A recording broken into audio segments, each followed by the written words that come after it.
Hello, hello, hello, my friends. I hope that you're having a beautiful day today. Today, we're going to be beginning day 9 of the 33 Days to Eucharistic Glory by Matthew Kelly of Dynamic Catholic. Today's title, John Paul II, Prayer After Communion. Set your minds on the things that are above, not on earthly things. Colossians 3, verse 2. One prayer after communion changed my life. I was 13 years old and Pope John Paul II was visiting Australia. My father took me to an enormous outdoor mass. It wasn't my prayer that changed my life. It was John Paul II's prayer, his witness, his example. Did you ever see Pope John Paul II pray? Each morning he celebrated Mass in his private chapel with about 20 guests. Perhaps you know someone who was fortunate enough to attend. Or perhaps you saw television footage of one of those Masses. When this man knelt down to pray after communion, he would close his eyes and go to a place deep within himself. Once he was there, nothing and no one could distract him from communing with God. What does it mean to commune with God? To share your intimate thoughts and feelings. Pope John Paul II would go to that place deep within himself, and from that place he brought forth the fruit of his life: wisdom, compassion, generosity, understanding, patience, courage, insight, forgiveness, humility, inspiration, and a love so apparent you could almost touch it. In those moments after communion, he allowed nothing to distract him from prayer. He let nothing draw his attention away from his divine visitor in those precious moments after receiving the Blessed Sacrament. This amazing thing is, if you put the same man in a football stadium with 100,000 people and a million more distractions, he would still kneel down after communion, close his eyes, and go to that place deep within himself where he connected with God. And he lived his life from that place. Find that place within you. Find that place deep within yourself. The place where you can connect with God and your truest self. If you do nothing else with your life, find that place. Spend more and more time in that place and begin to live your life from that deep place. How do you find that deep place within you? There is one way that I can guarantee will work. Befriend silence. I'm not suggesting that you spend 4, 5, 6 hours a day in silence. Drop by a church during the day when it's empty and quiet. Find a quiet corner and a comfortable chair at home. Leave the music off in the car ride home or on the way to work. Have a television free evening once a week. Try it. It works. If you want to live from the deep place within you, visit the classroom of silence each day for a few minutes. Pope John Paul II wrote, "The Eucharist is the secret of my day. It gives strength and meaning to all my activities of service to the Church and to the whole world.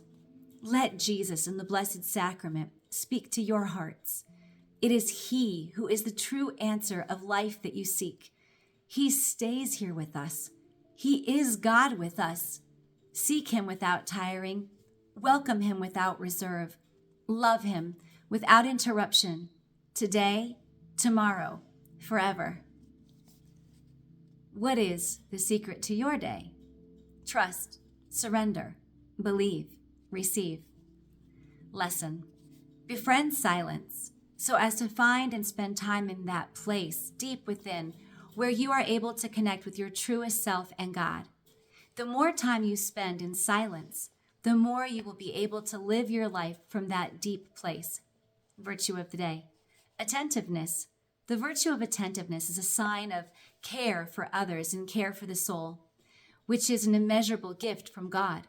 Attentive people notice things inside themselves, in the situations and circumstances of daily life, and in other people. They notice the person in the room who is suffering the most. Sustained attention in prayer is developed by practicing sustained attention in our work and with other people. Give the person in front of you, in each moment, your full attention. Spiritual communion. Jesus, I believe that you are truly present in the most holy sacrament of the Eucharist. Every day I long for more of you. I love you above all things, and I desire to receive you into my soul. Since I cannot receive you sacramentally at this moment, and I invite you to come and dwell in my heart. May this spiritual communion increase my desire for the Eucharist. You are the healer of my soul.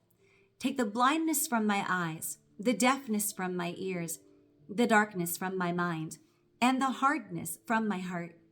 Fill me with the grace, wisdom, and courage to do your will in all things. My Lord and my God, draw me close to you, nearer than ever before. Amen.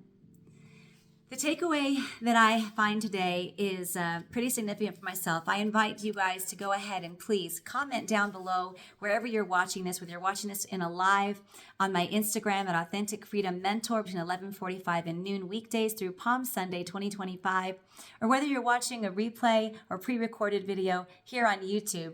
I invite you to place the one thing that you gained from today's sharing into the comments so that we can together rejoice with what we're taking away from these daily live retreats. The one thing I take away from myself today is attentiveness. Not only do I want to give the person Jesus Christ more of my attention in silence when I go to adoration before I do these recordings each day, but I also want to give the person in front of me in each moment my full attention. That is an overwhelming task at times with all that we have to do, but it's definitely worthwhile. With that, I hope again that you'll join me on our lives on Instagram at Authentic Freedom Mentor, or that you'll share the resources I'm providing here on YouTube with other people. And I ask that you'd subscribe so that we can do more of these messages or similar messages in a live format in the future. Until then, take care, God bless, and be well, body and soul.